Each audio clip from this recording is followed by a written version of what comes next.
Hey, Cloe. Hi, Phoebes! Welcome back to Explaterate, the podcast that's all about nonsensical rambles for your ears. And we certainly deliver on those nonsensical ramblings. I hope you all enjoyed the many off-topic rants we went down last time. Oh my god. And I can only assure you that this week will be no different. I actually think, like obviously not to break the illusion like we did previously, but we obviously speak about, what topics, what we thinking about this week sort of thing beforehand. And I love that this week it's like, let's go casual. Casual to me means that we are going to be riffing the entire podcast, which, not too dissimilar from normal. It's not too dissimilar, yeah. Look, this is the same as last week. There's just less of the planning from like us having books ready to talk about or Chloe's idea of a zombie apocalypse. Yes, yeah, my idea. Where denim and zorbing is the way to go. Weirdly, denim will be part of the discussion today again, but in a later comment. But Phoebes, first, let's do a little catch up. How was your week? Are you okay? What is anything like, anything happened that comes to mind that you can share on the podcast? I love that. I had to add that a bit on the end. No, honestly, my week's been fine. It's been good. You know what? We're still in January. How are we still in January? January is too long. I'm so ready for it to be next Friday / next weekend. Like I'm not like, I always feel really guilty about wishing away time. I think that there's something that like you shouldn't do it, but also sometimes I wish I could fast forward a week and like everything I needed to get done got done, but yeah. I just autopilot for like that little bit. Yeah. But then that's also really terrifying, and I don't actually wish for that, because then it's just like, what did I do? And then we were talking about the movie Click, is it? What's his face? That actor. I was thinking about another one. Is it Memento? It's not Memento. What's the one where he like can't remember and he keeps like waking up with notes? It is Memento. Go me. I don't remember that one. But Click, the Adam Sandler movie, where he's like, I'm just going to fast forward, and then he keeps doing it so much that he gets to the end of his life. Oh. I like that movie. I'm going to just say it. I'm sorry. I haven't seen it. Sorry. We both reference films that the other one hasn't seen. We're off to a great classic. How was your week, Chloe? My week. I survived my week. How was your week? My week. Well, speaking about movies, it's kind of this weirdly can segue into our little topic for today as well. But I can finally talk about what I've been doing for the last few weeks. I work as a video editor for a few YouTubers, and for the start of this year, we were placing together almost like a video essay about like a Minecraft movie. And for the whole kind of like last 3 weeks, one of my tasks was to watch basically as many Jack Black movies as I could stomach. And this past week has kind of been like the ending of having to do that. But I, at the start of this week, outside of the brief, I went to see Anaconda in the cinema. Which was just a mad lad decision, because like... Well, in my defense, I went to see it because the only other movies that were being shown at the same time that I was there was Avatar 3. And at which point, when I booked the ticket, I hadn't seen Avatar 2. So I kind of, in my head, I was like, there is no point in me seeing Avatar 3, because I intended to watch Avatar 2, have since seen it. I think we said last week, I think it was shit. We did talk a lot of shit about James Cameron. Yes. So I went to see Anaconda instead. Of which I still... Please don't go see that movie. We'll talk about things anyway. This is the topic for this week, is movies. Ooh, Woo! I've just remembered the nice thing I did this week. I feel that yes, this you really need to please. tell me. I went to see, and I talked about this last week, but I booked to see like the extended edition of The Lord of the Rings, and I did one every night, Monday, Tuesday, Wednesday, and it was so good, and I was so happy I did it. I had my I pack a little blanket and like a little hot water bottle with me, because like it's the Lux seat, so that the recliner at the Odeon. So it was like, it was amazing. I get my giant full fat bucket of Coke that is honestly death row meal. It's just me and my bucket of Coke from the Freestyle Cola machine. Bucket of Coke.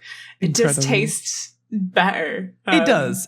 I'm actually really jealous. Like our Cineworld is only a Pepsi thing, so there's no Coke, and I get sad every time. Sorry, I know. Sorry, Cineworld. I purposely go for the peach iced tea because of that, and that does make me happy. That's how I feel. I go for the peach iced tea in KFC because KFC don't do full fat Pepsi. They only do Pepsi Max. No, I don't actually mind Pepsi Max, but I also feel like it's just we're going for fast food. Yeah. Why are you avoiding the sugar tax? I think Pepsi is just not as good as Coke too. Like my nan used to say, like to her, she could never taste the difference, but I feel like I can very much so. Yeah, I can. Do you want to know what my really shit party trick is? And I got caught doing this at like a burger restaurant once, because we all ordered different drinks. Like I ordered a full fat Coke. Someone ordered a Pepsi Max or like a Diet Coke, and someone ordered a Coke Zero, and I can smell the difference. So I used my nose to be like, this is this, this is this, this is this. Right. I would like to say that, like, why I was sniffing other people's drinks, like, one of them was, like, diabetic. It would have been terrible if they'd got the wrong drink. It's just, it was, I became a bloodhound in that moment. I was going to say, sniffer dog. You're the Coke whisperer, or the soft drink whisperer. And I was sniffing one, and then the waiter came up, and I just, when I just looked up at him, hello, how are you, sir? And I did that thing I do where I just needlessly fully explain myself, so that they don't think I'm weird, which actually does not denounce the weirdness. Yeah, I think it does the reverse effect, to be honest. Yeah. What I would love to do, maybe in the future, if we ever do like a little video snippet for the podcast, when people do those taste test videos where they have like the cardboard in front with the straws coming out of like the holes and stuff, I'm with you. Redo that, but do it as a sniff test, and we get a multitude of different soft drinks and just see how well you can do? I would love that, because ironically I have a terrible sense of smell. I really do. But I have a really bad sense of smell because I've got lots of allergies. I have a huge nose and a really bad sense of smell. So when I can smell things, I find it very overstimulating. I either love it or I hate it if I can smell something, because if I'm smelling it, it's too strong. But this is your death row meal. So like you could pick out full fat Coke from a crowd, right? I would. Obviously. I could pick out full fat from a Freestyle Cola machine, I think. Do you reckon if we were able to like mix up, say like we had, I don't know, Fanta, 7-Up and Coke in a mixture, do you reckon you could tell that there was Coke in that mixture? I reckon, yes. I think that Coke would be the most distinct one in there. I think I couldn't tell you what the other things were. I think I'd probably guess the Fanta. That's fair. I reckon, okay, in the future, this is a future video idea. The next time you come to visit and we've got the cameras up. But yeah, anyway, sorry, I derailed us, but like I'm proud of you for going to the cinema this week, even if you went to see Anaconda. Honestly, like, I know that, look, I'm not someone who like enjoys the movie theatre, but saying that, even like thinking about the topic being movies this week, some of my favourite memories growing up is the movie theatre. So I find it very strange that I don't have a likeness for it now. Like listening to you talk about The Lord of the Rings this week and like just going by yourself and enjoying it, like I was kind of jealous. I'll be honest. Like, sorry. Go on. Sorry. I can tell you exactly why you struggle with the cinema, Chloe. It's because when was the last time you actually just watched something and didn't have something else on the sideline? I think you. And this is not just calling out you. I watch when movies are on. I give it my full attention because I hate my phone. I never look at my phone. So I'm not someone who like sits and watches. Say, for example, like the reason Charlie doesn't like movies is that she doesn't like to sit and watch one thing for an hour and a half, for example. So like, even when we watched Avatar 2, she was scrolling on TikTok at the same time. And that's fine. Like that's not her vibe. Whereas I will just sit and watch because I have to see like what's going on. And I like to give it my all. And like movie cinemas, like again, going to Anaconda, yes, albeit it was a bit shit, but also the other movie that I saw recently, and I can't remember the fucking name of, and Year One, I'm going to the movie theater again this week. Didn't you go to see Minecraft movie? Was that the one you mean? I went to that. Yeah, I went to that last year. You went to see Wicked. You won. Yes, Wicked, I went to Wicked Part 2 for good. Wicked for good. Like more recently, I have enjoyed going to the movie theaters. Like R1 has like a pick and mix thing, but they have like vegetarian pick and mix, so I don't have to have like gelatin. And it's just like I've hated it both times. To be fair, like the pick and mix has been so shit. Hate pick and mixes. I have such like a deep seated like I just hate pick and mixes. I have trauma from pick and mixes. Is it Woolworths? Did Woolworths do this to you? It's Woolworths. Woolworths is a chain in the UK that it was like your fucking everything in one shop kind of deal. But for some reason, it always had a pick and mix at the front of the shop. And kids would just go in and put their hands in it all the fucking time. It was kind of gross. But it was great memories as a kid. What I do now as an adult is I go to like Asda or something beforehand. Other supermarkets are available.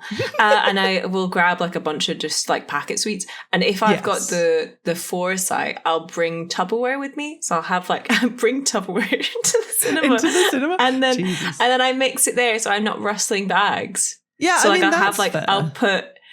I hate noise in the cinema. Yeah, me My too. God. Everyone shut the fuck up. Why is popcorn the food of choice in the cinema when it's the loudest motherfucking food around? But I also, for me, why is it now? I noticed that obviously, like, look, one reason I also love the theater as a kid, I fucking loved the adverts. For some reason, I touched on this last week as well. I wrote a dissertation based on like idents and advertising because I love when people become associated and have a familiarity with a type of brand. How last week I said about like the color of red is associated with Coke, and some people associate that before they associate anger. But like for me, watching like Pearl and Dean were the advertising company that were in charge of our cinemas growing up. Everybody fucking knows it. And like, as soon as you hear that in the cinema, you're like, oh shit, here we go. Like everybody locks in. But like now, so DCM are the ones that are up here, or at least in Cineworld, but their starting thing that's about like no noise, no distractions, etc. It used to be turn off your phone. That was the thing before the movie starts. Why is it now put your phone on silent? Do they just know that people are so brain-rotted now that they're going to pull out their phones in the middle of the fucking cinema? Because if they fucking do, and it's so fucking annoying. Like, turn down your brightness at least. So I actually think that's what I was going to say. That's the thing I want people to be told. Turn it on silent and turn your brightness all the way fucking down, and then just fucking put it in your bag. Put do not disturb on. Yeah. So I got flashbanged during Return of the King by like this guy who showed up late and left early, but I shan't be getting into that. Decided to like fucking check everything in his pocket was out of his pocket, and he had one of those like, you know, those like jackets that's waterproof but puffy, and it's like so it's a rustly, when you move. yeah. Like I can't stand. I have no patience. I'm such an. Things annoy me to such an extent that is not rational, and I understand this about myself. Can I help it? No. But that man, I could have murdered him. I could have. See when he flashed back, he even apologized because he caught me death glaring at him, taking no prison. But yeah. I get what you. Sorry, you were saying about adverts. You were saying about the adverts. Well, like, yeah, because like when was this shift that happened that suddenly it's no longer turn off your phone? It is only put your phone on silent. Like they become aware that people can't have the decency anymore to just turn off their fucking phone in a cinema. I don't get it. Like for me personally, I go even probably too neurotic steps ahead. Like I turn my phone to silent, I put it in airplane mode, and I turn it off. Like I'm insane. That's insane. But I'm so petrified of anything, like any noise coming from me in the cinema, because I hate when other people make noise in the cinema. I have it on silent. I have it on do not disturb, so no notifications come through. I have it on the lowest brightness, and I have it face down on like the table in front of me. And the only reason I don't put it in my bag is that I need it to be visible in my eye line to make sure I haven't lost it, and that's how I don't lose my phone. But why did you put it in your pocket? Because things fall out of pockets, and women's clothing is the fucking worst, and it's not comfortable to have something in your pocket. See, I always have it in my pocket. So then like, I know that it's in my pocket. I can feel it. But to be fair, I've not been in a cinema experience where it's been full currently. Every viewing that I've gone to has had, I would say, less than 10 people. So like, and none of those people are sat near me. And that, which is even more fucking annoying when I've seen screens come up on phones, because like, you're just completely distracting from the whole experience. I went to see the Barbie movie whenever that came out, and it was like a £5 ticket day during the summer, and I did not appreciate that it'd be completely full, and then kids would be an absolute menace. My seat got double booked, so I had like this guy was getting angry at me that I was in the wrong seat, but I was like, no, this is my seat. And it turned out we were both right. They just double booked us. Kids were like running up and down the thing, like, and they're not young kids. Like we'll talk about this later, but like when I was a kid, I sat and I would watch the whole film, and that's just what we would do. Like kids would do that. I just don't think they can anymore. Yeah. And they were recording with flash the screen, like Jesus Christ. Once like if you want to take a picture in the cinema, turn off your flash and do it before the film starts. You could say like, oh, look, I'm in the cinema because we have to record our whole lives now. Yeah. And you're like, oh, people do like the BFC the certificate and stuff, don't they? Like that's like, I even think that's too soon in the film starting. Like that's a risky maneuver. You can film an advert. That's it. Look at you, that's it. I get the poster outside. I mean, they've even got those wicked like displays outside so that you could like take a picture with them to try and discourage you from taking pictures of the film. Yeah. But yeah. Common courtesy is gone. Courtesy. It doesn't exist anymore. To be fair, the worst that was the worst, but I also shout out to The Boy and the Heron because I went to see that in like an indie indie cinema, and it was great. However, I got stood on because the seats were so small. There was no space to like, someone got up in the middle of the movie and couldn't see, and I'd like tucked my feet right in, and he just stood on my like whole foot with his full weight. And I was just sitting there for the rest of the film, like being like, my foot really fucking like hurts. A throbbing pain in your foot. Like. It hurts so bad. I had such a big fuck off bruise on it. Anyway, going back to cinema, what was like your favorite like cinema experiences as growing up? Like, what are some ones that you're like? I have two okay. Memories, because like, as much as we just shout on the worst experiences that we've had, but like I genuinely loved it as a kid. We growing up in my hometown was very small, so the cinema that we had was no bigger than maybe 20 seats. And it was like a locally run thing. It was like maybe £2 or £3 per ticket. And they would just run movies all the fucking time. Didn't matter like if it, it's school holidays or it's not, and like whatever.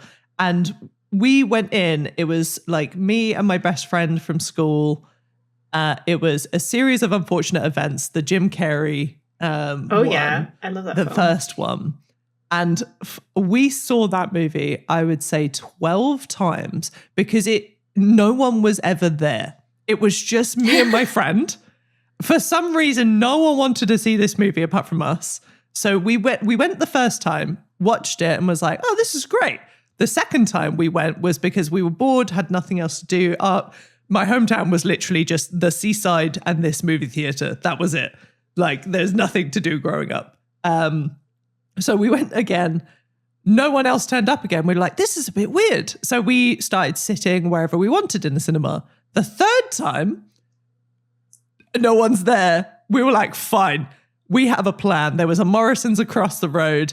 We went and got like picnic snacks and then started inviting more of our friends to come with. It became like, I think by the end of it, the cinema staff like knew us. So they started like bringing up the house lights a little bit. And it was like we threw our own little picnics at the front of like the cinema screen with A Series of Unfortunate Events happening in the background. Like by the end, we were quoting the movie and just having our little sausage roll picnic. It was just fucking great. I loved it so much. I love that. My favorite fun fact about that film, because I have a fun fact.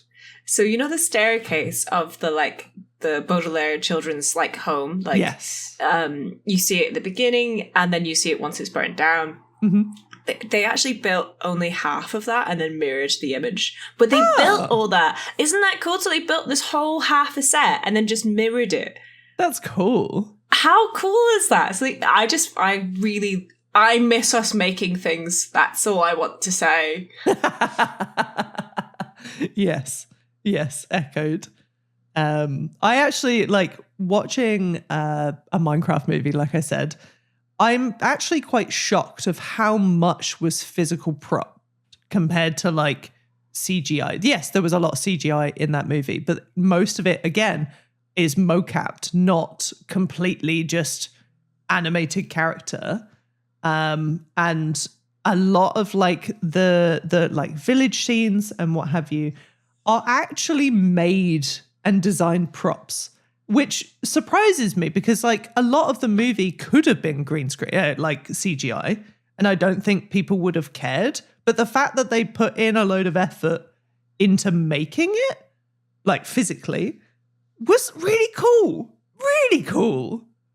Yeah, I mean, I think the thing is as well, like, these, obviously there is quite a bit, what we're trying to say, I haven't seen the movie. Mm-hmm. I've seen clips, obviously, but like, it had the budget, and the thing about the industry is that it's always trying to improve upon the technology it has. So like, I like it when they actually made that effort, and I also think they kind of wanted it to be a film that would last, in that if you watched it in a couple of years' time, it would still like live up. Yeah.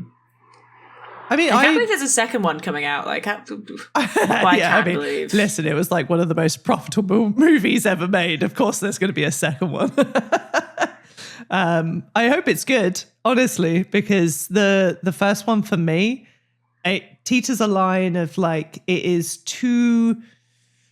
I've already used the word, but brain rotted. Like, it's almost like it's talking to only 3-year-olds that can't retain the information of what's just happened. The movie, there's so much exposition constantly because the movie moves at such a fast pace that if it doesn't explain everything at all times, it assumes you would be lost. Whereas like you said, when we were kids and sat in the cinema, I feel like we would just sat silently and watched the movie. Whereas now it's like they know that you're not paying attention. So they're just going to keep it fast and moving and exciting at all times. And people are going to speak all the time in a weird, funny accent so that you can just be maybe entertained and maybe have 2 seconds of thrill and then move on because that's boring now. It's a bit too much for me. And I'm old. Like I'm not... you could say I'm not the demographic, but at the same time, I was the kid that grew up playing Minecraft. So in a way, it was a movie for me, but it wasn't at the same time. Like I was meant to be there to get the nostalgia hit, but it really wasn't for me because of how cringeworthy it was. I don't know. I had mixed reactions with that movie, and obviously it got so much success because of how cringe it was. It worked in its favor.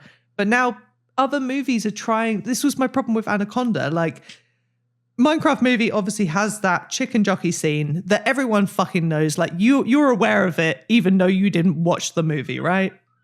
Yeah. Yeah. Absolutely. I feel sorry for all those workers who had to clean up all that popcorn. Exactly. And like the fact that it had that much of an impact in cinemas, even though they weren't intending for that to happen, the movies now, I've only seen it in Anaconda so far, and I'm sorry that is one of the only recent movies I've seen that I can compare it to, but it feels like movies now are trying to insert moments that they hope there will be a cinema reaction to. Like, it's almost like they're trying to find the TikTok viral moment. Literally that. Like, because that marketed the Minecraft movie effortlessly and pushed their sales ridiculously. So Anaconda has this moment where a big fucking scene happens where they're in a chase, and then they suddenly pause to take a moment where Jack Black gets bitten by a spider. And they're like, oh, man, you got to piss on the wound, otherwise you're going to die. And 4 characters stand round, all encouraging one guy to piss on Jack Black. And it takes, not exaggerating, I think 5 minutes from start to finish of them talking about pissing on Jack Black until one of them finally does. And they make it in slow motion and do a massive celebration for like 30 seconds dragged out. It's... Oh, God. Completely ridiculous. I hate this as well, because as we all remember from the podcast episode where we talked about old wives' tales, pee is not sterile. Don't pee on people. Thanks. That's my public service announcement. That's it. Please don't pee on your friends. Please don't pee on your friends. Oh, was that you've got a sting or a bite? Let me just get this super unsterilized liquid into that. But let's just rub some dirt in there for good measure. Hang on it for so long. And Jack Black, I couldn't count the amount of times he literally kept saying, whiz on me, Kenny, whiz on me. It was so bad because the rest of the movie didn't really have that sort of humor. So it felt really out of left field. It was in the middle of a chase sequence, which they cut straight back to after that happens. Is this when the other, because obviously you did tell me about this, but is this when the people that were in the cinema with you walked out? Yes, yeah. No joke. There was like a family of 3 people that was sat a little bit away from me who looked like they were not having the best time in the movie the entire time, to be fair. And as soon as that happened, they just quietly got up and left. And it was like, okay, there is nothing more telling than when that happens in a movie. No, 100%.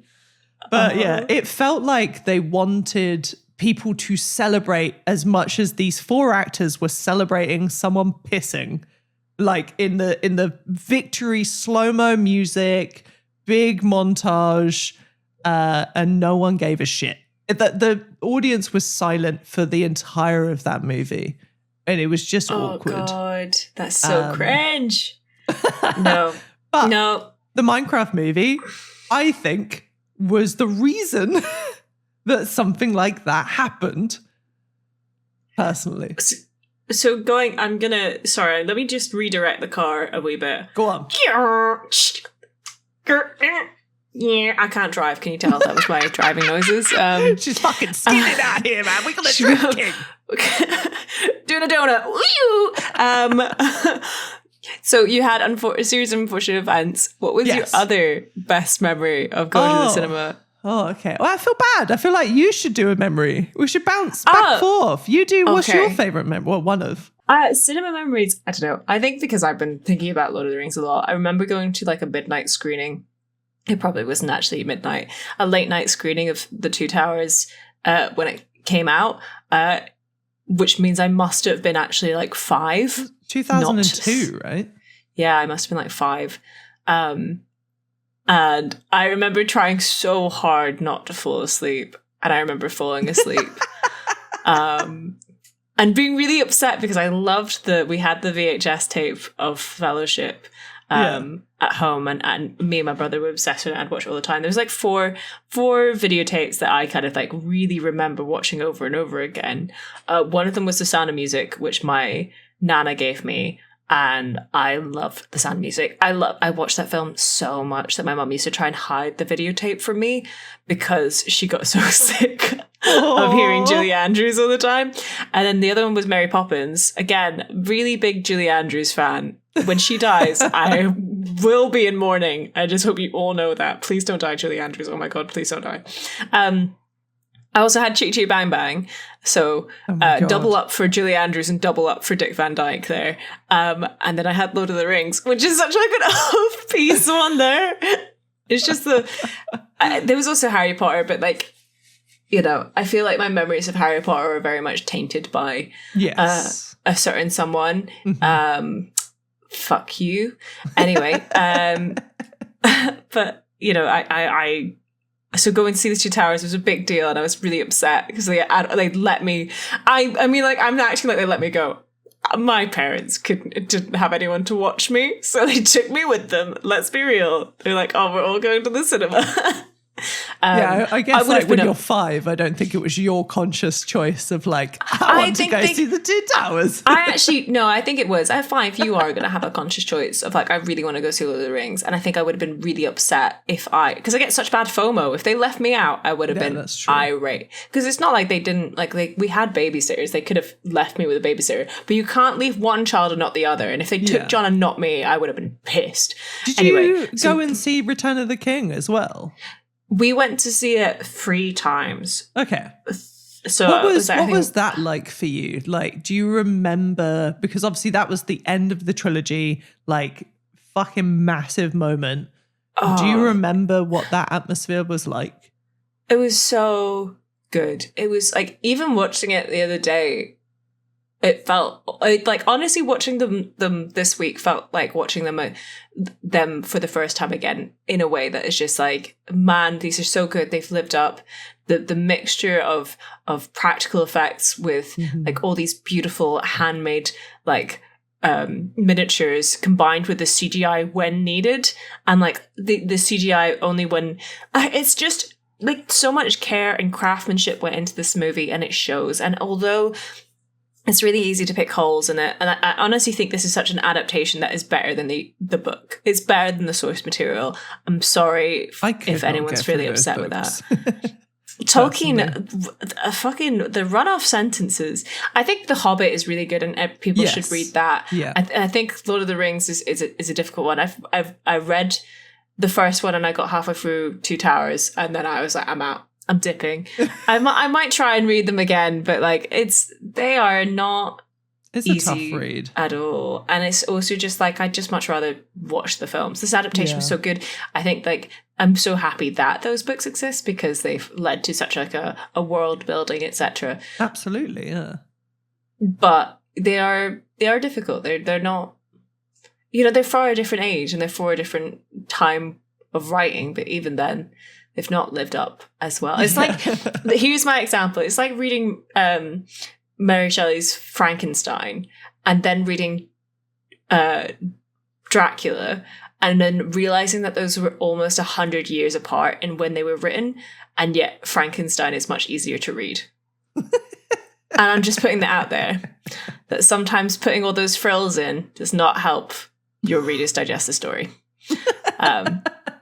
I say this, note, I have not written a book, and therefore I understand how hard it is. And if I ever wrote a book, please, everyone feel free to absolutely slate it. That's your permission. Please go ahead. I know I'm shit. But yeah, I have a really cute memory of going to see Chicken Run. That was played in my parents worked at a theatre in like a neighboring town. They worked in catering and stuff like that, but the theatre had a projector at one point, and it was screening Chicken Run. I don't know if they did any other films. However, really sadly, this traumatized me. Just as they're being put in the pie machine, we had a power cut. Like, the whole town had a power cut, which happened very frequently growing up. I don't know if that was a frequent occurrence for you, but like where I lived, you would get power cuts all the time. Yeah. We would have all the neighbors come to ours because we had like a fireplace. So they would all come and be warm. There'd be candles in every room just in case there was like a power cut, so that like you can light them. Anyway, I just remember being kind of traumatized by that. I don't know why that's a favorite. I think a favorite. I don't know. I love cinema. I went to see Everything Everywhere All at Once by myself, when that came out a few years ago. I only watched that like a year ago or something. I fucking love that movie. One of my favorite films. I sat and I sobbed afterwards. It was just me in the cinema, like being like, "Oh my god, I need to pull it together before I walk out." I love that film. I think it's really good. But what about you? Tell me your next. Okay, I have only two more that come to mind, and honestly, one of them you just reminded me of because you said about like the midnight viewing of Two Towers. My family were massive Star Wars fans, and I was old enough that when Revenge of the Sith came out, so like the third of the prequels, fucking hell. Came out and obviously was going to be the final of the whole fucking story. Me and my mum went to see it in she was like a huge fan. So we went to this like fancy London viewing and like big, like the really cliche, when you think of like the picturesque movie theater where it's like the big red velvet chairs and like the fucking curtains down the sides of the room and stuff. Like it was a luxurious theater that we went to, and they were doing the release of Revenge of the Sith. And I must have been only like 12, I think, or maybe 13 when the story concluded. And we went and watched that. And like for a long time, I think my child brain was like, I love Star Wars. Like I'm a Star Wars kid, which if anybody knows me in person now, like you would never attribute me to being a Star Wars fan.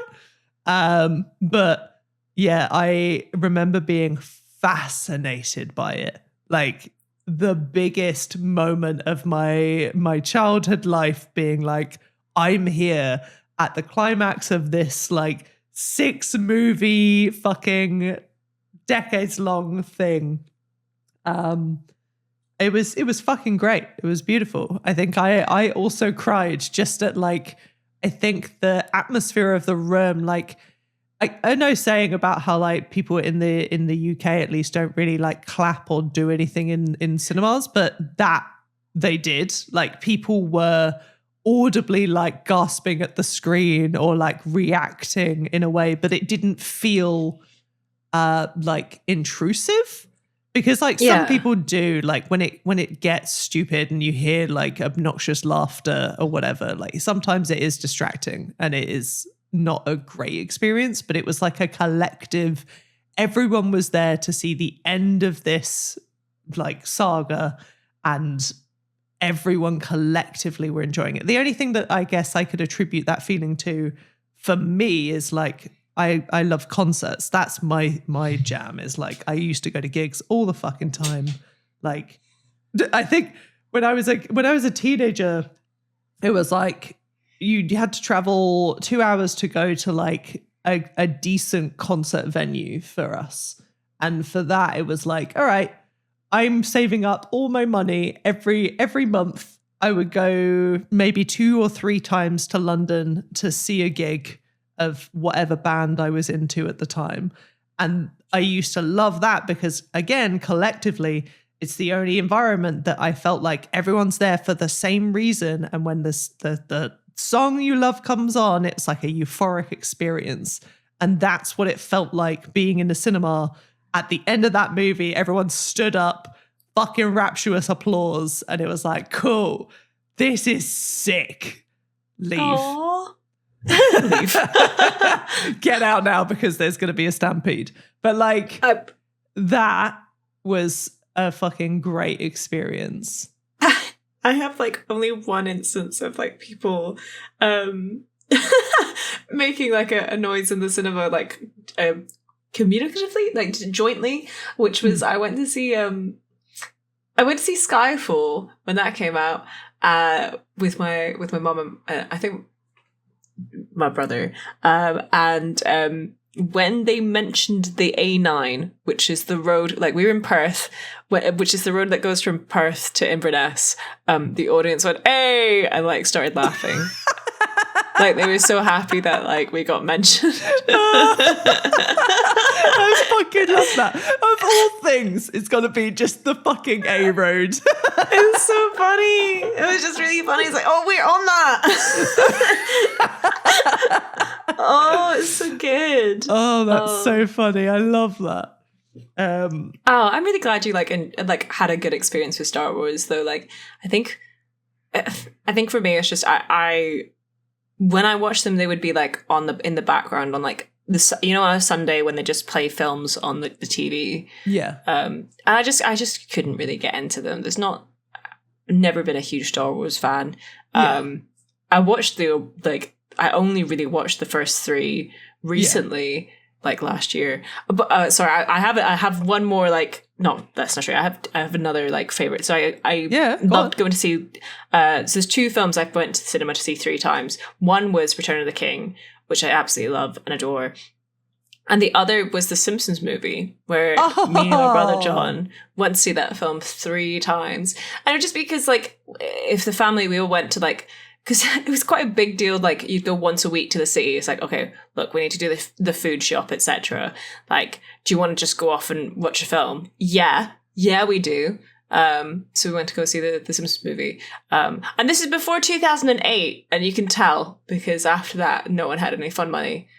Do you remember having fun money? And then just suddenly there was no fun money. Like, I remember that. Yeah. Yeah. Oh. Oh, God. The Simpsons movie is so good. There's a new one, isn't there? They're making another. Yeah, Simpsons, I've said this a lot, like, throughout my life, but The Simpsons, I feel like, was such a pivotal part in raising me into knowing so much about pop culture, and that, do you know it from what it is, or did you know about it from The Simpsons first? And then it's really interesting watching things afterwards and realizing that's what that Simpsons reference was. Yeah. And it's also just like, I think it's so good to have that cultural awareness of like, I really love Gilmore Girls because of how much pop culture references it squeezes into its episodes. Like, I love the dialogue for it. I think that it's just fun. It's a fun if you know it, and if you don't, it goes by so fast that it doesn't really matter. I just love the Simpsons movie. I think it's really good. I think it's very so funny, very clever. I'm really excited to see what they do with like a second movie. Yeah, me too. Like, I feel bad. I need to like get up to date on the Simpsons, but also like I don't want to force myself to. Because I'd rewatch all of it, and then I'd watch the bad bits as well. You'd be exhausted by the end, I feel like. I know. God. Well, anyway. I have one more of like memories from the cinema as well. Weirdly, this is making me want to go and see more movies, of which I am this week. I am actually going to see Iron Lung, which is Markiplier, of all people, the YouTuber, made his own movie based on the video game Iron Lung, which is basically just a horror game that is based around like, I think it's like the end of the world. There's blood moons everywhere. You're like, prisoners are sent down in submarines on these blood moons to investigate kind of what's happening. And in the game, it's very like walking simulator horror, but instead of walking, you're in a submarine and you have to kind of like scour the depths, and you can only take photos, black and white, hazy images, to kind of work out where you're going, but also to figure out what monsters are down there that lurk in the blood. It's very creepy. It's a very creepy game, and it's very cool if you've not played it. But yeah, Mark made a movie based on it, along with the game's creator. And I weirdly saw there was an update video that came out today from Mark, but we watch a lot of Mark in this house. He's been my top viewed creator for the last few years running. And we've been excited to see what comes of this. And I think it was only like maybe a month ago that he announced that it's going to be in theaters and it's coming only to the US. And then the interest grew exponentially that it is now available across the world. Like, it's Europe, UK, New Zealand, Australia, the US, it's weird. They have a website that you can go and see where it's available, but at the same time, he's trying to do like a blood donation drive for it as well. Like, the US is going through similar stuff to the UK with like, there are no blood donations really happening, so the people need to go donate blood. So he's trying to like set up blood donation drives outside in the parking lots of some US theaters at the same time. That's so good. Yeah, it's cute. But yeah, so I'm actually going to go and see it because they have a fucking screening that's like kind of near us. So we're going to go and see it. Well, I say me and Phil are going to go and see it. So I'm very excited for that because now I'm kind of getting back into seeing films in the cinema, and now it's exciting again. But yeah, sorry. One other memory that I have growing up is it's not really like one of my favorite movies. It's just that this experience was very fun. But when I was like 9 years old, the first Lara Croft movie came out, the Angelina Jolie movies. Yes. And I, as a child, so my dad was very techie growing up, and he used to play all of the Tomb Raider games for me and my family. He used to like project it onto the TV in our living room, which at the time was like techno magic. Like, we were like 5-6 years old watching Tomb Raider, but like magically, because my dad was behind the sofa playing the game whilst we were on the sofa watching the TV. Like, it felt like a movie experience for us growing up. So when the movie got made, obviously, like, my dad was like, well, we all need to go and see it. But it was like a 12 rated. And even though it was such a small cinema in our hometown, they were very strict on like age. So I was very young, and to get me into the cinema, because like you said, they wouldn't take just my siblings and not me. They put me in high heels, but with long trousers that would hide the fact that I was wearing high heels, and then put on this ginormous jean jacket that was maybe like 5 sizes too big for me.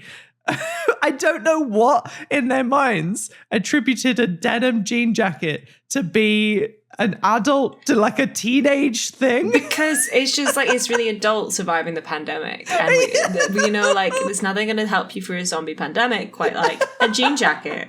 As we all my know. dad was ready for the end times. He's like, get the double denim out there.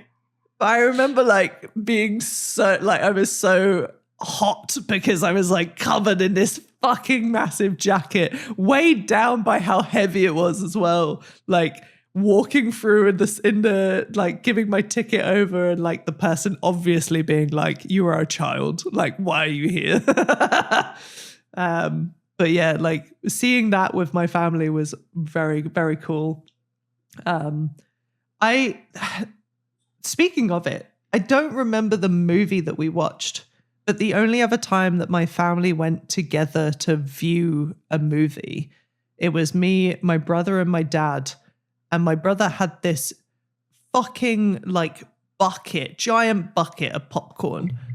And whatever happened on the screen, there was a jump scare of some kind, and he chucked the entire bucket of popcorn everywhere. Like, I would say at least 5 rows of people were covered in popcorn. Oh my God. No. And that's the only other memory that I have. I remember my parents took us to see War of the Worlds, like the Dakota Fanning one that came out. I was young. I got really scared, and I remember that being a horrible experience. Oh. I really wanted to leave, and I couldn't. I just had to kind of like grin and bear it, and I was like just like covering my eyes the whole time, which made it worse in some ways, you know. Oh. I just really that unlocked that memory. I was like, oh, and I think because I'm just like I can still get it. My parents are like, why is Lord of the Rings not a problem, but this is bad? And yeah. But that's why I was asking you about the like, like the whole 12A thing. I mean, in my household, we didn't really, I don't know about you, but we didn't really care too much about age ratings on media. No, my dad didn't give a shit. Like, we watched so much. At home, we watched obviously like a lot more. Like, One Flew Over the Cuckoo's Nest was one of my earliest movies I think I watched. That's so funny. That's so funny. Like, Clockwork that Orange. Explains so much. And, Clockwork Orange is mental to let a child watch, actually. Sorry. Sorry. And, I can't remember what the other one was. There was another one as well, and even my mum was like, I think this is too far, and my dad was like, that's fine. But I can't remember what it was. But yeah, it was like growing up now, and like I rewatch some of those movies now, and I'm like, holy shit, Dad. Like, what were you doing? I feel like that's way worse because your dad incentivized it. Your dad's like, let's do it. It was more just like if we wanted to watch something, we could. Like, I got in trouble once from the Movie Shack because I had a video rental store near me. Oh God, yeah. Yeah, and I got in trouble because I tried to rent out Monty Python, and the woman who ran the store was like, "You're too young for this," and I'm like, "Okay." And then I went to my dad. I'm like, "Dad, can you pretend Monty Python?" I don't know. It's rude though. Yeah. Sorry. Life of Brian, movie age rating. It's 12. Oh. But I was a child. Oh no, okay. So it's more like she couldn't let me do it because I went with my brother and we weren't old enough to rent it. Yeah. I was just reading as well. Life of Brian was once rated X, has since been pushed down to a 12A, and for a time it was a 15 rating. I think I remember it being a 15 back in like early 2000s. Yeah. But it's hard, isn't it? Because ratings sometimes just mean fuck all. Because like when I worked in game, it was like kids would come in to buy Call of Duty and you could there's nothing much you could really do about that. Especially because 9 times out of 10, they came in with their parents and their mum would just not really say anything. And it's like, you could give the spiel of like, yeah, I don't think this is appropriate for your child. And they're just like, no, they want it. Like, okay, fine. I mean, yeah, I have such a complicated relationship with, I freaking love age ratings and censorship. And I find it's like, it's one of my like, this tickles my itch, and I really enjoyed this discussion when I was in university, because I think there's really good reasons to have ratings, and it's always to protect the most vulnerable. So it's always like they're there for a reason, and that is to protect the most vulnerable among us. And they're not necessarily like something that you have to live by. I think that honestly, if you're like, I think that households that enforced age rating, being like, you would never be able to watch a 12 film until you turn 12, like, those kids kind of grew up very resentful of it and then would act out more. In my experience of what I've observed, or they just were a bit too sheltered and they weren't listening. They weren't able to keep up on conversations that their friends were having in school because everyone was already, like, getting over it. But at the same time, I think what does and doesn't count for, like, being censored is interesting. Like, what we get away with, especially in terms of, like how there's just some knee-jerk reactions to what will be censored. And I think that Life of Brian is really interesting in that, because you can kind of see this was obviously, like, something that, like, oh, it was the religion aspect that's why that got, like, such a hard rating. And obviously, like, our relationship since the 70s, when that came out, has kind of changed, and we don't really care that they're making fun of, like, Messiah. I mean, hence like, why it's now classed as just like a 12A compared to an initial release. It's also like, well, you know, it's not got that much swearing, or I don't even know if it has. It must have some swearing, surely. I mean, maybe it is interesting because, like, even I can't remember what Anaconda was rated, but there's a ton of swearing in that, and a blood as well. And it was a very low rating. Anaconda is not like a... Yeah, it is 12. Yeah. Whereas, like, I would say that, like, because they swear not profusely, but, like, it is there a lot. And it's not like they don't say fuck either. Because, like, that's the interesting thing for, like, as someone who works in, like, YouTube space, for YouTube, it's like they will only want you to kind of steer away from dropping fuck or cunt. And that's kind of your two main big those no, don't go there. Fun words to say. Well, yeah, but that's what I feel like. When I grew up, it was like any swear word you should kind of stay away from. Whereas now it seems to just be, well, as long as you don't call someone a cunt, you're kind of fine. Yeah, wasn't it like for a 12 you could get away with saying shit or bitch once or something like that, but you'd never be able to drop a hard F word or like, I don't know why I'm censoring myself. You wouldn't be able to say fuck a cunt. But now it seems to be that, like, fuck is kind of fine as well, or like in minimal use. I mean, it's the language, the way that we talk has changed. It's changed drastically since we were kids. Like, swearing is just so normalized, and a lot of that came from kind of early YouTube before it was so censored, and it's kind of interesting that it's come full circle where now we're seeing that the films are less censored because they can get away with it because they're already financed, and that on YouTube, you know, you're having to be more stringent so that you can monetize your content. Isn't that interesting, guys? Wow, what a hot take. I find it interesting. So, Cloe, after watching nonsensical ramblings, all right, look. Yeah, look, listen, you knew what you were signing up. So, Cloe, after watching so much of Jack Black's oeuvre, like, what would you say is some of your favorite and least favorite? Let's say top 3 Jack Black films and bottom 3 Jack Black out of the ones you watched. Well, and like, I personally, School of Rock is actually one of my favorite movies of all time as well. Excellent film. So I saved that for last when I was having to watch through all of these movies. Because, like, the reason I was watching through, to give kind of context, is like kind of finding the Jack Black, like, mannerisms. Like, we all have a picture of Jack Black in our minds. And watching all of the movies back to back was actually quite funny, seeing that he does, like, the same finger wiggle when he, like, either talking about something like, I don't know, glorious or fabulous, he wiggles his fingers and it's just fantastic. Exactly. Phoebe's wiggling her fingers in the exact manner. I'm also doing it, but you can't see either of us doing it. But know that we're doing the Jack Black finger wiggle. But he also does, like, an iconic walk that's like a high knee walk, and he does that in every movie pretty much.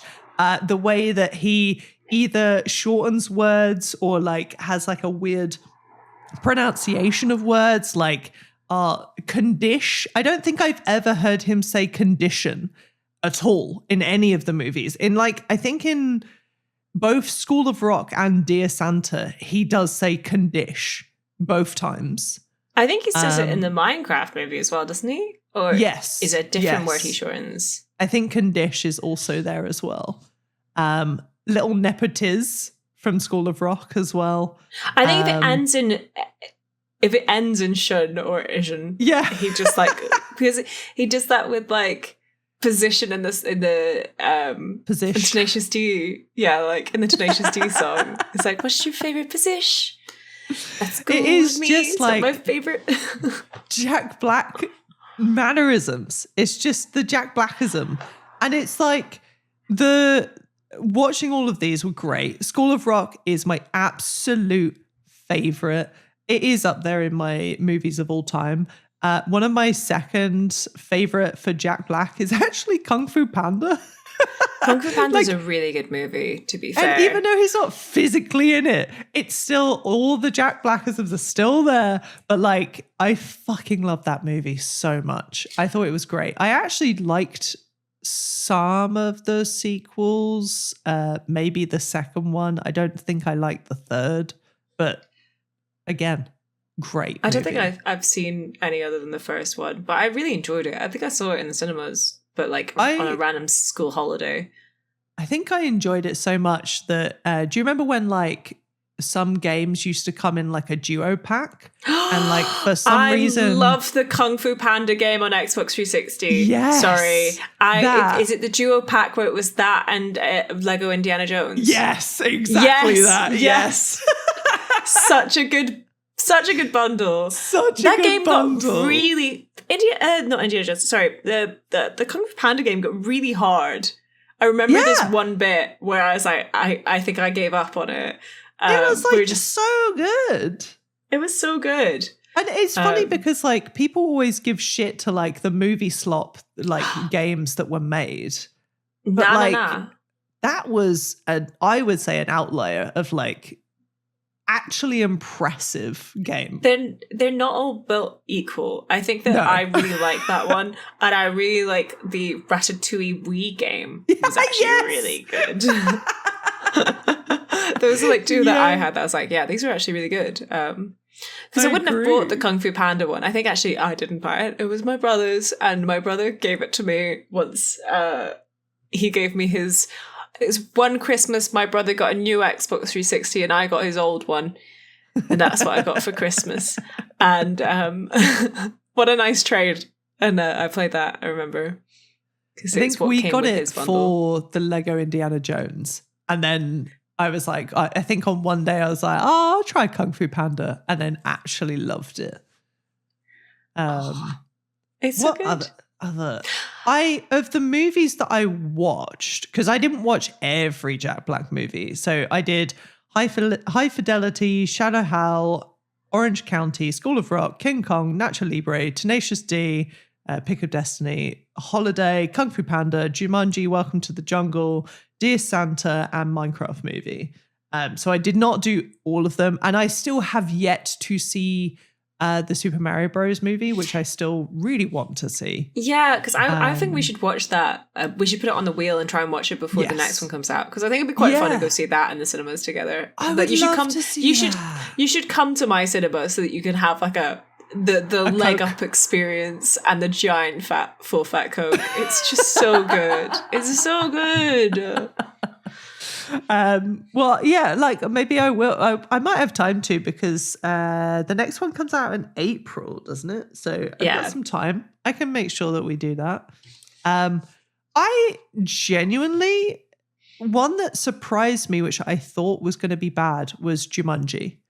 Because I grew up with like the original Jumanji film, and when I saw that they were doing this new Jumanji, I didn't know the premise either. But when I saw they were doing it, I was just kind of upset because my brain was like, oh, nothing will ever take away like the Robin Williams like Jumanji film from how much I loved it. Right. And then I watched it and was actually genuinely quite surprised by like, it's ridiculous on purpose. And I kind of really enjoyed it. Yeah, it doesn't take itself seriously at all. I haven't seen either Jumanji. I didn't like the idea of like the board game coming to life. It scared me as a concept. Very fair. So I just didn't watch it. Thanks. That's it. That's my like story. The original one. Yeah, it scared me. I was such a scaredy cat kid, which has not changed. I don't know. I don't know if I'm all that scared now. I was going to say, I remember you saying like last week about how obviously like when you were studying like even like some horror movies and stuff, and like I feel like your perception may have changed now for like the appreciation of how a movie or like a piece of media can make you scared. I really hope the mic did not pick up my stomach rumbling then. But it was really loud. It was bombastic. Sorry. I think the thing is as well with my perception of it, it's just like things that weren't traditionally scary would scare me because my brain would overanalyze it. Like I'd be my imagination would run so wild with things that it would like it would break it down and I think, but what would actually happen if this occurred? Like Charlie and the Chocolate Factory, love those films. I like the original Willy Wonka and the Chocolate Factory, and I like the Tim. Is it Tim Burton who directs it? Burton. Yeah, the Tim Burton one. But I would always think too much about like, this is actually really fucking dark. What happened to those children between when they get Augustus Gloop getting stuck in that pipe is horrifying. That child is traumatized. Like, just like, oh, you will get skinny so that this doesn't happen to you again. What a horrendous thing to happen to someone. And then, she's over there turning into a fucking blueberry. Holy fucking shit. Mike Teavee, he doesn't come back normal. Did you see how he came back? No.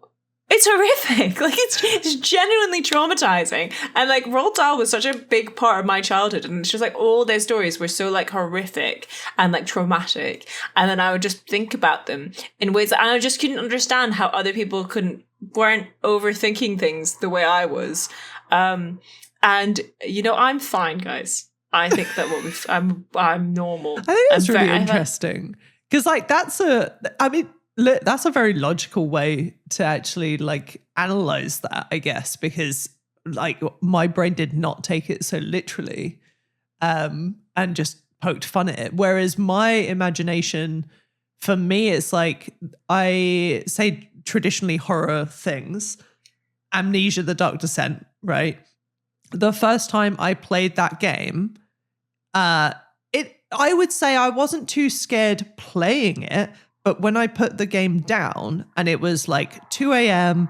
and I was needing to walk through our house to go to the toilet, and our house didn't have lights you could just easily turn on because like the rooms were open to where my nan and granddad used to sleep and I couldn't turn the light on.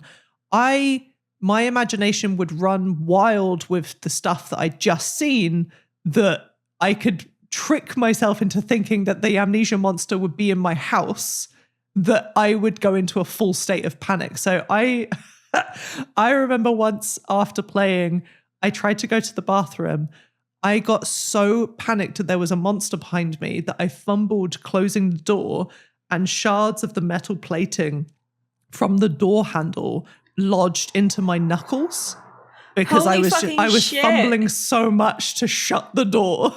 Oh my God. Like, my imagination would just do that to me instead of like traditionally being scared when playing the game. I do think there is a certain aspect of that, of playing a game and it not affecting you till late. I don't think I get that now. I think now it's more like it affects me more.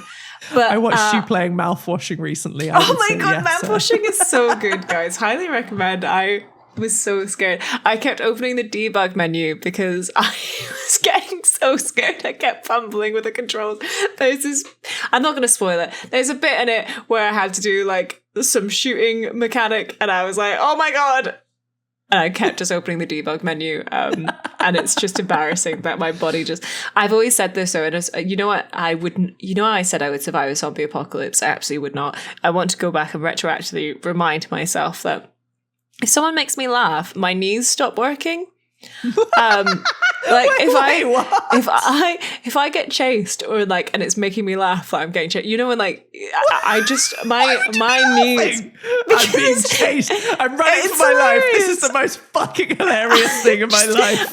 I laugh at really inappropriate things, and when I laugh, my knees stop working, and I just kind of fold like a deck chair. I'm terrible.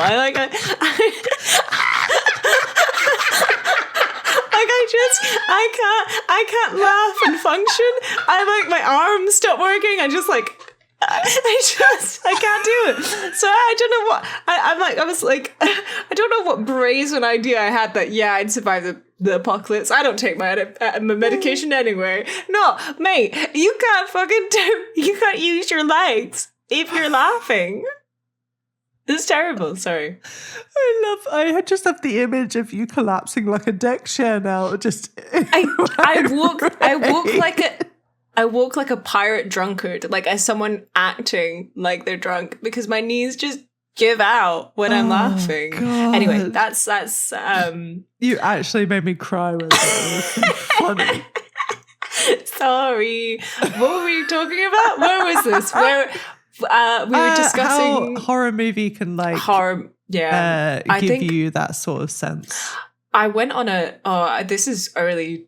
When I was underage, I want to say maybe 14, maybe a bit younger, I went on this, like, not really a date, but like it was like a, oh, will they, won't they kind of thing, where we went to, they had like a shed that had like a projector set up, and there was like 5 of us, and we were watching The Ring, and I just couldn't do it. I couldn't do it. It was too creepy being in a shed in like my hometown where it's like pitch black at night because there's no real like street lights, and I'm just like, I just can't do it. I couldn't do it. And like that was like, they were just like, oh, she's not cool enough to date me, and I'm like, he's an arsehole for not appreciating that. I'm scared.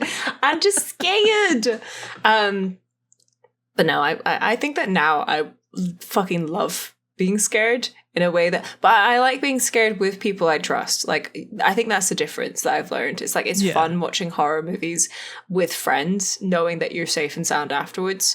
I think that in that situation, I didn't really feel like I didn't like the people in that scenario, if that made sense. They weren't my friends. Yeah. There was no safety. No, there was no safety. And it was just like, I'm just going to be ridiculed for being afraid of this, which was Will what you happened. Watch The Mortuary Assistant with me? I can never say that word.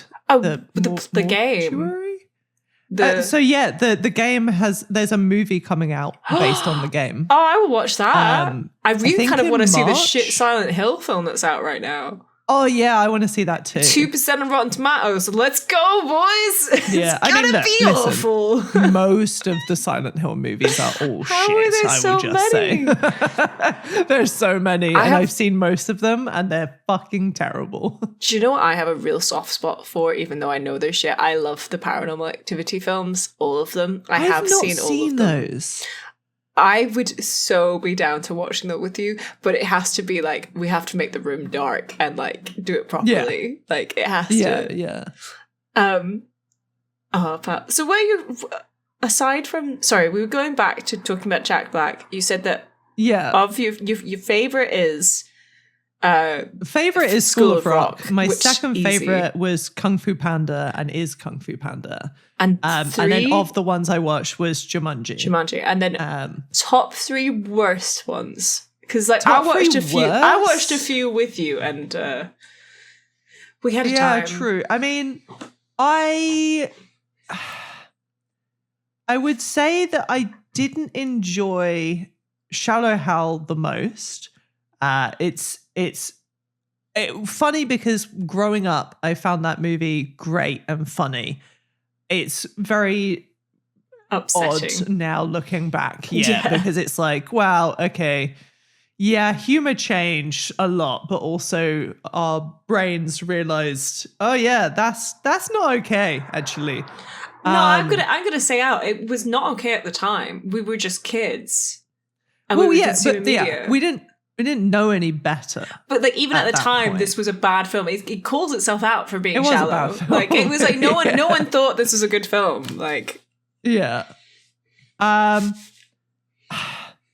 thing is, I still laughed at some of the other movies, but I think it was like, I don't know if I was laughing out of the ridiculousness of it or whatever, but I didn't enjoy Nacho Libre that much.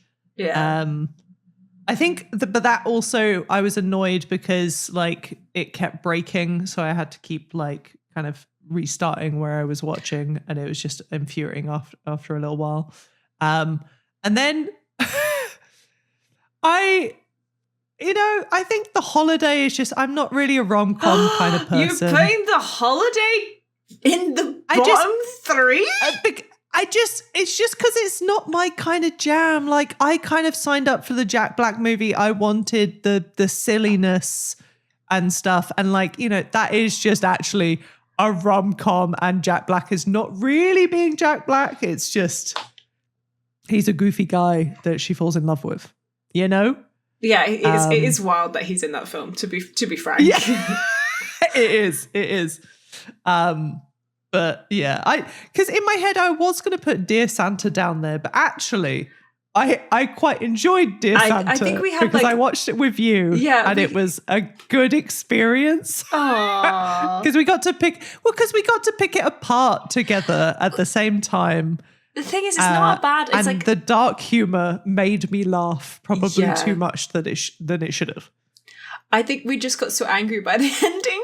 I'm so angry that's how they decided to wrap it up. I think that's a kind of common trait with like Jack Black films, that he's more of a leading character in and has more say on it. It's like, Kung Fu Panda, he's just voicing it. Holiday, it could have been anyone in there. But when it's a role for Jack Black, I feel like they just really struggle on how to end the movie.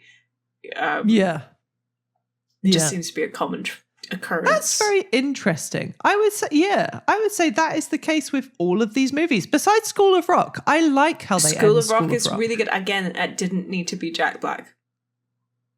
I'm glad it is. But I'm glad it is. It's not a Jack Black film. Like, it's not, for instance, if you think about Tenacious D, that is the antithesis of what a Jack Black film is, because it fundamentally wouldn't work if it wasn't Jack Black. Yes. However, I would say that obviously School of Rock was one of his first, and if not, no, it was not. Well, like High Fidelity is 2000, Shallow Hal 2001, Orange County 2002, School of Rock 2003. Yeah, but he was Tenacious D since was the 2006. Yeah. But I mean, in terms of one of the ones that actually sent him into big public eye properly. Like High Fidelity, yes, people you knew Jack Black from like High Fidelity. But Shallow Hal, I don't think it was fucking big successful. I just remembered Gulliver's Travels and how much I hated that movie. Oh my God. But I would say that School of Rock was probably fucking huge for him. No, agreed. You're right. I've not looked at the numbers. You're right. That's the one that probably made him a household name. Because after that, that's when 2005, stuff. 2006, 2007, 2008, he was basically booked for fucking everything. Forever since then. I've been joined, if you end up hearing some noises now, who have we been joined by? A cat. Which cat? I'm joined by Mael. Hi, Mael. Also known as the liquid cat, because she can't stay still in any position, but also when you pick her up, she turns into how Phoebe is with when she laughs. And she's just... all of her limbs stop working. My limbs just stop working. If I'm walking and I have to laugh, it's awful. It's just I can't. The image is just in my head. I think the episode's going to be called Deck Chair. It's just gonna have no context. You got to get to an hour for that to make any sense in. And if you made it to this part of the episode, there you go. You've won. Okay. You win a prize. That's very Thank fair. you, Cody. Yeah, thanks, Cody. Actually, speaking of Cody sent us an email. Oh, shit. Yeah. Okay, yeah. Well, let's wrap up this episode by doing some I can't think of the word. The word. The word? The word. The word. It's a bingo!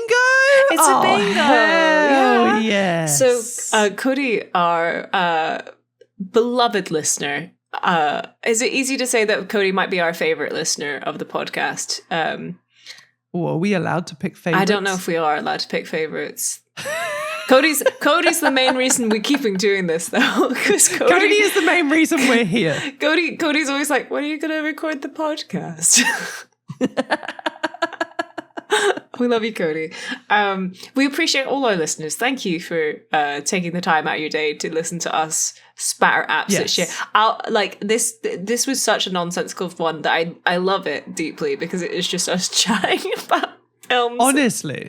But like I told you, when you were like, oh, I don't know if I'm going to have like the brain capacity to come up with an idea. And I was like, honestly, we can just talk, man. Don't worry about it. Look, it's been an hour and 20 minutes. We don't need a topic, Phoebes. Honestly, I just like talking with you. I love talking to you. It's just, my brain's just not with it this week. It's so gone. And like, I'm ready for like a nice brain scrub. If I could take my brain out and then scrub it and then put it back in, I think that would feel amazing. Ooh, do you know what I mean? Yeah.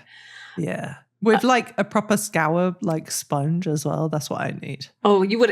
I don't feel like that would be nice. I want it scoured. Right, okay. Oh, but for me, it would like the same way, like if you had like, you remove all the dead skin from like your arms and stuff when you have like a proper like, I want a hot bath. Do you know one of of thing. those, that's what I want on my brain. Yeah, do you know one of those sort of like glasses cleaners? You ever seen those ones where it's like, you know, those classic TikToks where it's just them showing you a bunch of tech that you don't need in your house, but it's like a glasses cleaner that you put in, you submerge it, or like ring cleaning. You know, when people clean rings, that's what I want. I want my brain to go into that and just like fizz all the like guff out. Anyway. We've received a lovely email from Cody. Thank you so much. And Cody's given us his interpretation of the 2026 bingo, which is really interesting. So in the email, Cody tells us that he paused during the first episode before he could hear what our bingos were. So literally like a blind bingo. And went in blind. Okay. So I think it's really funny that we both had Labubus in there. Oh my god, that's so funny. Oh yeah, let me actually get this here. So in Cody's bingo, we have a Skyrim re-released. I mean, that happened last year because we had like the Nintendo Switch 2 version of Skyrim got released, I believe. Like this, there's still time for it to get re-released again. You're so right. There's still time. God. Look, 16 times the details, 16 releases. This is it. Yeah. Wizards of the Coast cannot live up to Larian's take on Baldur's Gate. I mean, that's a given. Ooh. That is a given. Ooh. Yeah. Critical Role has a permanent major character death. Oof. Oh. Ooh. This one's funny to me. A pal gets engaged. Now, I'm guessing that's from our friendship group, and I'll be honest with you. Who's left? This is not going to be me. Hey, we're a big friendship group, but also Coco could also be meeting outside of our friendship group. That's Cody true. has other friends. How dare he? He's not allowed on a friend. No, that is fair. He predicts that he's going to read A Little Life twice. And I know that, like, A Little Life, he has both copies in English and in Finnish. So he's got this. And he was telling me the other day that the Finnish version is 900 pages, whereas the English version is 700 pages, which is really funny. You can do it, Coco. You can do this, Cody. He's predicting a Brat Summer 2.0, which I think is a safe bet. But I also think that that's going to be difficult because Charlie's doing as in Charlie XCX, not your Charlie. She's doing the soundtrack to Wuthering Heights, the Emerald Fennell film that's coming out in February next month. Oh, I forgot. Yeah, I forgot that. So I wonder if it's like an earlier Brat Summer. It's like, you know, Brat Spring, maybe.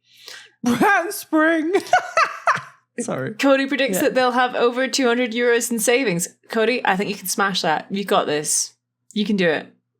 Believe in you. And then they try to make new Labubus happen, which I also predicted. Yes, Coco. Yeah, very similar. Yeah. A new Chapel Roan album. Let's do this. Let's go for it. A pal gets... I can't wait to still not hear it within that year whenever it gets released. Well, I'll just force you to. I'm like, oh, hey, Chloe. And then I just like kidnap you and put you in a room with only that album. And I'm sure you'll have lovely memories of it. Anyway, I'm not actually going to do that. Just, one, the logistics. If I don't drive, how am I stealing anyone?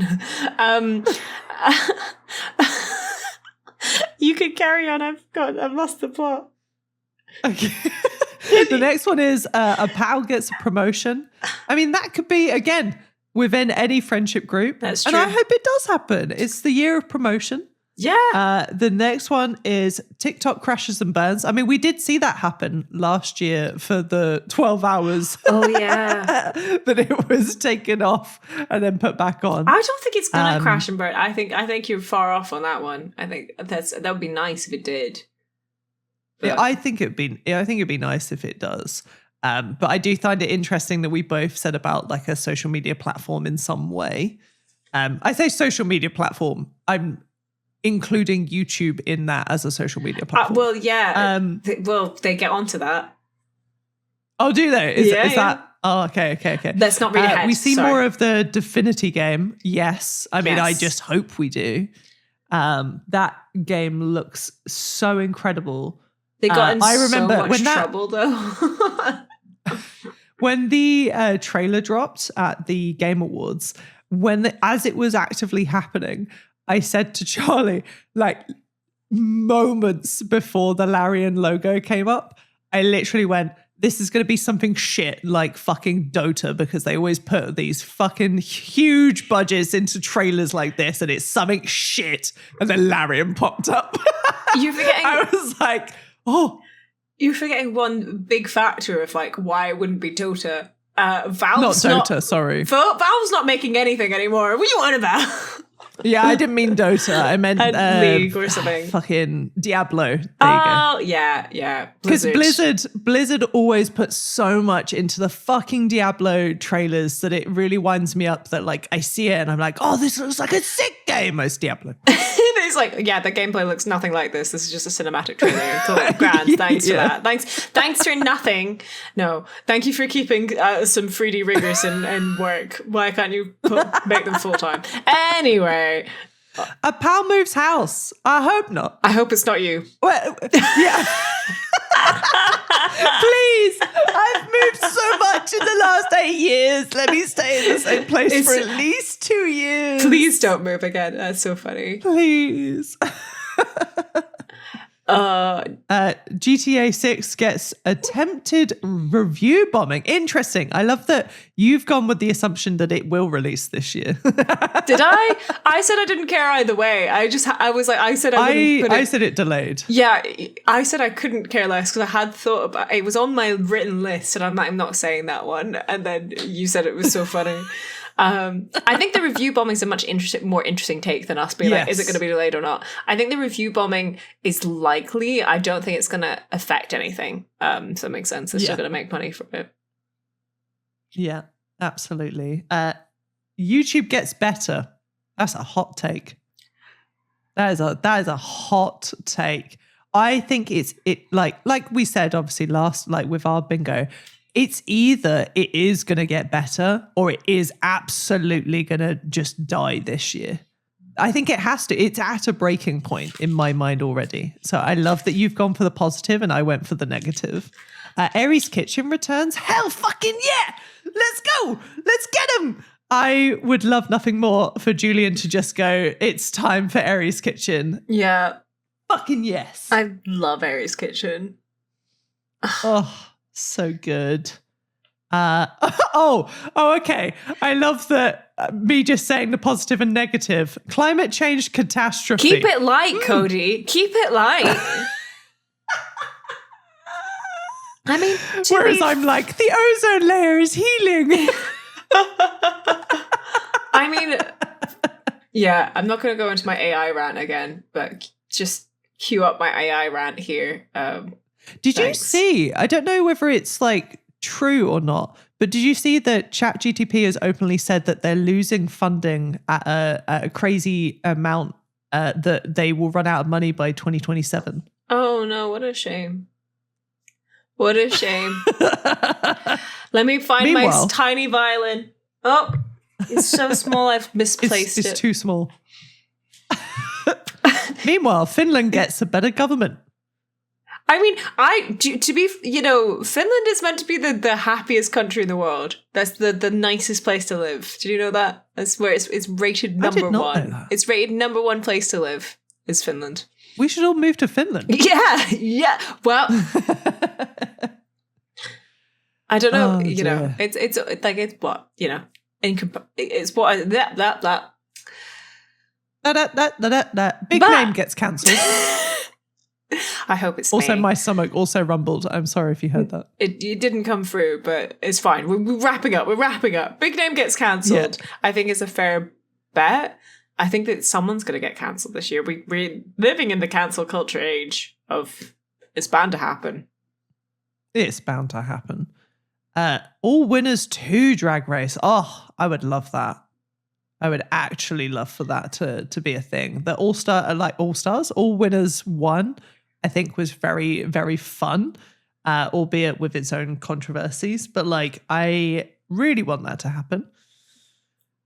Over to you, Phoebes. Go on. You can do the last few. Okay, thank you. A game brings the world together. I think that's so sweet. I don't know what you picture from this. I think for me, it's kind of thinking about Fable. You're thinking about Fable. I was thinking more like I don't know. We'd need something like what we had in the pandemic with Animal Crossing. Not that I played it during the pandemic, but how Animal Crossing brought people together.